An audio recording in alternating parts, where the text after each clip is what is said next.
Oggi sono a bordo di una BMW Serie 1 118D F40, terza generazione della vendutissima segmento C dell'elica, in produzione dal 2019. Monta il 2000 turbo diesel B47 D20 da 150 cavalli e 350 Nm di coppia. 0 a 100 in 8.4 secondi e top speed fissata a 218 km/h. Il peso dichiarato è pari a 1500 kg, mentre la questione consumi è abbastanza controversa. BMW dichiara ben 23 km/h nel misto, mentre tantissimi, troppi proprietari hanno rilevato dai 10 ai 16 km/h, differenza abbastanza importante che non la rende un'auto così parsimoniosa tanto quanto dovrebbe essere. Sì, insomma, non è la creatura più veloce dell'universo, però insomma non serve a questo.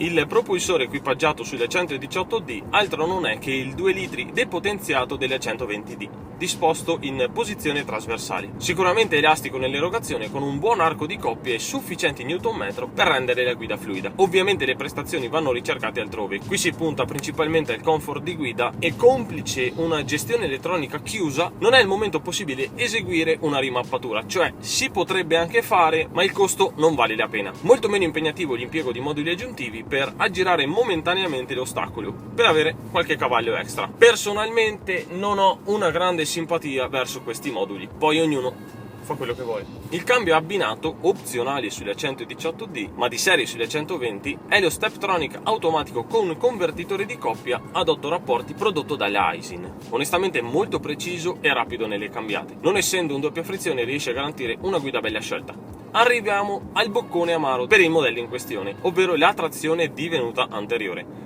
La rivoluzione dell'impostazione meccanica del modello ha portato a questa modifica, mal digerita dagli affezionati del marchio. Personalmente averla dietro ha senso su determinate potenze, su tipologie d'auto differenti. Qui la nostalgia è più mentale che reale. La 118D garantisce una buona dinamica di guida, non è mai sofferente e non è diventata improvvisamente una triste monovolume, grazie anche alle sospensioni multilink a 5 leve al posteriore e dallo sterzo estremamente rapido. Ricordo che certe trazioni anteriore si sono messe dietro delle supercar sul giro secco, la Serie 1 continua ad avere senso nonostante tutto.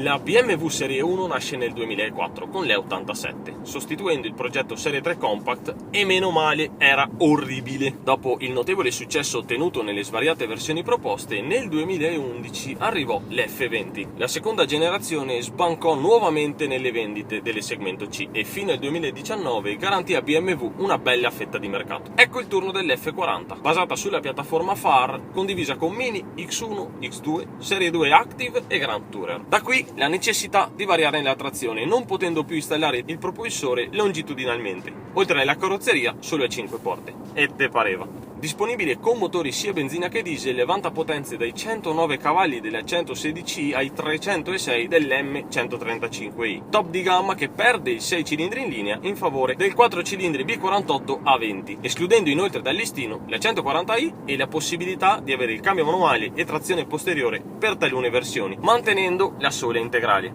Serie 1, inizio un po' a capirli quelli che ti odiano. Ad ogni modo, mi sono accorto di aver testato tutte e tre le serie, partendo dalla 123D E82, passando alla 118D F20 fino all'F40 di oggi. Garantisco che la qualità è stata costantemente migliorata.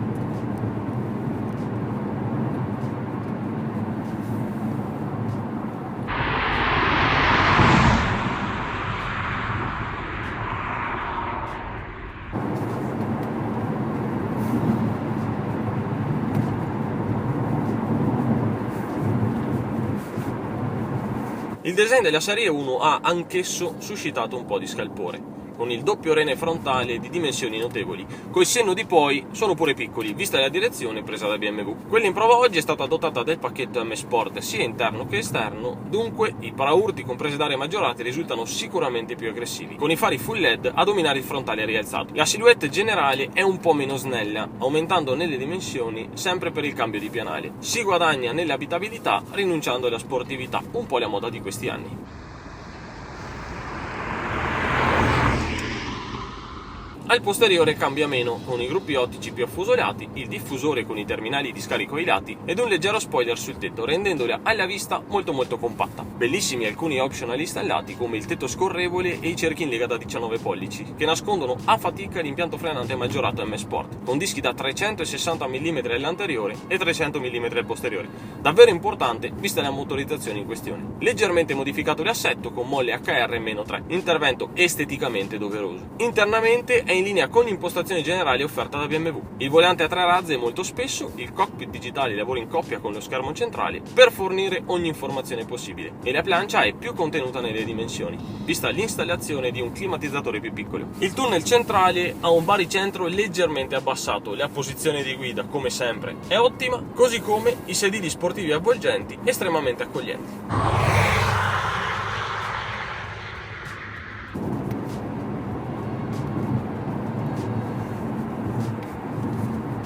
Con prezzi d'accesso che attualmente toccano quota 39.000 euro, la BMW Serie 1 118D F40 è una 5 porte effettivamente impegnativa da mettersi in garage. Inizialmente i prezzi partivano da 36.300 euro con 47.000 euro necessari per la M135i. Ad oggi sono stati pesantemente ritoccati verso l'alto, viste le condizioni particolari del mercato. Va considerata anche un'attesa importante per le consegne, insomma non è uno degli investimenti migliori da fare, vista la successiva svalutazione. Come sempre vi consiglio di dare un'occhiata all'usato, vista la presenza di vetture con meno di 50.000 km a 27.000 euro. Si risparmia decisamente qualcosa e non si aspetta un'eternità.